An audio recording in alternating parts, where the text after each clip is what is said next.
Itong karanasang matutungayan nyo ay ang karanasan ni Lola Dida taong 1996 sa bahay ng kanyang katrabaho na tawagin na lang natin sa pangalang Fe. Nitong mga panahong ito ay nagtatrabaho sila sa isang pagawaan ng mga banig at salakot na matatagpuan sa karatig ng kanilang bayan na kung saan din nakatira si Fe. Mabait at masipag ito katulad ni Lola Dida. Isang hapon pagkatapos ng kanilang trabaho ay inimbatahan ni Fe si Lola Dida na pumunta sa kanilang bahay para sa kaunting salo-salo sapagkat kaarawan ng kanyang nakababatang kapatid. Ito namang si Lola ay hindi nagdalawang isip na pumayag sapagkat makakalibre ito ng hapunan at inisip niya na baka papadalan pa ito ni Fe sa kanyang pag-uwi. "Dida, sige na. Hindi ka naman magpapaabot ng dilim sa amin. Mabilis lang." Sino bang nagsabi na hindi ako pupunta sa inyo? Pero dapat meron pa akong dadalhin pa uwi ha? Hindi, nagbibiro lamang ako. Sige na, umalis na tayo para makauwi ako na maaga. At pasensya na kasi wala akong maibibigay na regalo sa bunso nyo. Ano ka ba naman, Dida? Hindi na importante yung regalo na yan. Ang importante ngayon, may malusog na katawan at masayang pamilya. Tara na. Mula sa kanilang pinagtatrabahuan ay mahigit 1 kilometro ang lalakarin bago makarating sa lugar nila Fe. Pero hindi na ito bago sa kanila sapagkat sanay sila sa malayong lakaran. Pagkapasok pa lang ni Lola Dida sa baryo nila Fe ay agad naman siyang nakaramdam ng mabigat. Parang pinipigilan ito ng kanyang damdamin na magpatuloy. Subalit wala itong magagawa nang dahil konting lakad na lang ay mararating na ang bahay nila Fe. "Malayo pa ba tayo, Fe? Saan bandang bahay nyo?" "Malapit na, Dida. Gutom ka na ba? Damihan mo yung kain sa bahay pagkarating natin. Huwag kang mahiya ha. Ako ang bahala sa iyo." Nang marating nga nila ang bahay nila Fe, ay bumungad kay Lola Dida ang maraming handa. At ang unang putahe na umagaw sa kanyang atensyon ay ang kakalapag lang sa mesa. At hindi alam ni Lola Dida kung anong klaseng luto ito. "Fe, ano yan?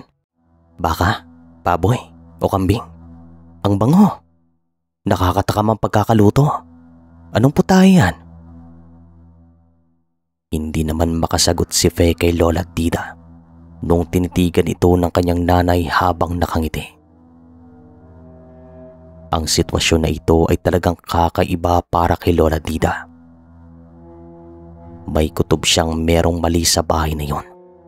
Subalit hindi pa niya mawari kung ano ito sapagkat ang mga nagaganap sa kanyang paligid ay normal naman sa kanyang paningin. "Kumain na kayong dalawa, sige na. Alam kong gutom na kayo." Sabi naman ng nanay ni Fe habang nakangiti sa kanilang dalawa. "Sige nay, Dida, tara na, kumain na tayo. Kumuha lang tayo ng ulam at doon tayo pupunta sa likod ng bahay. Mahangin doon. At isa pa, darating ang pinakamatanda sa side ng nanay ko. At dito yung tatambay sa loob." "Ganun ba? Sige." Agad-agad namang kumuha ng ulam at kanin si Lola Dida. At nung kukuha na sana ito sa putahing umagaw ng kanyang atensyon, ay agad naman siyang pinigilan ng nanay ni Fe. "Iya, kumuha ka na lang dyan ng iba. Wag lang to. Merong nagmamayari nito." at parating na sila. Pabulong na sabi ng nanay ni Fe. Ganun ho ba? Pasensya na po kayo. Hindi ko po kasi alam. Sige po, pasensya na po. Sagot na lamang ni Lola Tida habang nakatingin sa mga mata ng nanay ni Fe. Nakayuko itong kumuha ng ibang putahe sapagkat hindi niya maipaliwanag ang kanyang nararamdaman. Nahihiya ito at parang gusto na niyang makaalis doon. Subalit sinusubukan pa rin niyang magkibit balikat ng dahil sa nahihiya din itong umalis kaagad. At baka magtatampo sa kanya si Fe.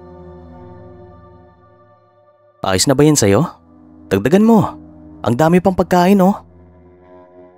Ayos na ako. Tara na. Sagot na lamang ni Lola Tida at agad silang tumungo sa likod ng bahay na kung saan sila kakain.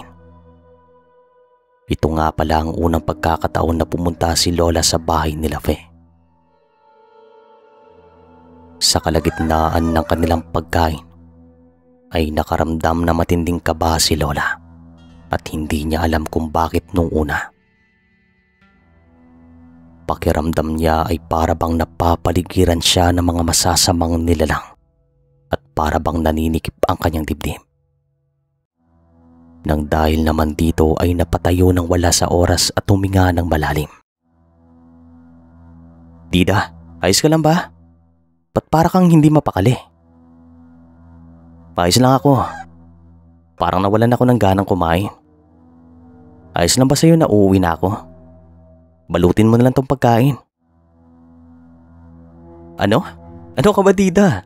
Kakarating pa lang natin dito. Malapit na talaga akong magtampo sa'yo. Kanina ka pa hindi komportable. Meron ka bang problema? Ang hirap ipaliwanag, Fe, basta hindi ko maintindihan. Bago pa man makasagot si Fe ay sumigaw naman ang kanyang nanay. Fe, nandito na yung apoy mo. Halika at magmano ka dito. At agad namang tumayo si Fe. Ang tinutukoy naman ng nanay ni Fe ay ang nanay ng kanyang nanay o nanay ng lola ni Fe, ang pinakamatanda sa kanilang angkan. Agad namang tumakbo si Fe papunta sa kinaroroonan ng kanyang apoy at nagmano ito. Pabilis naman ang pabilis ang tibok ng puso ni Lola Tida habang nakatingin sa matandang ito at parang hindi na niya kayang manatili doon ng dahil sa sobrang kaba. Meron ka palang kaibigan na dinala dito? Ipakilala mo nga sa akin. Tida, halika dito. Tawag ka ni Lola. Nagdadalawang isip man si Lola Tida.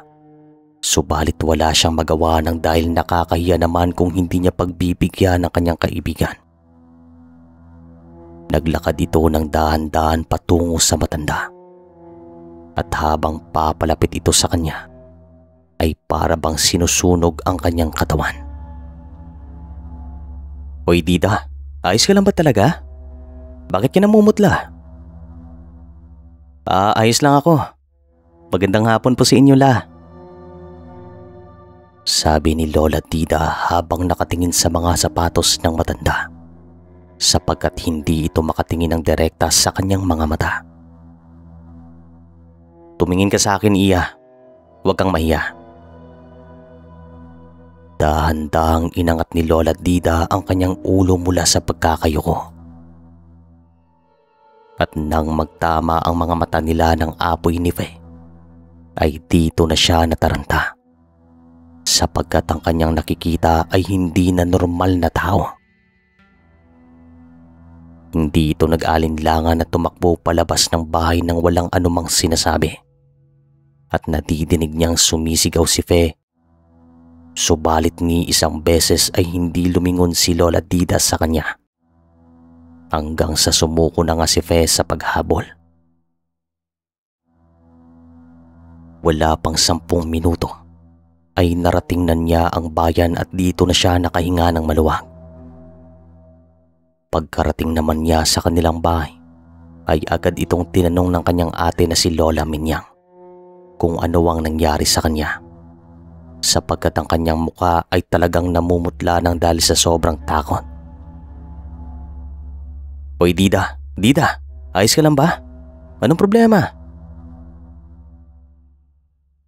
Pagkatapos marinig ni Lola Dida ang mga salitang ito, ay nawalan siya ng malay. Sa kanyang paggising ay agad itong tinanong ng kanyang mga magulang kung ano ang nangyari sa kanya. At dito naalala ni Lola Dida ang kanyang nakita.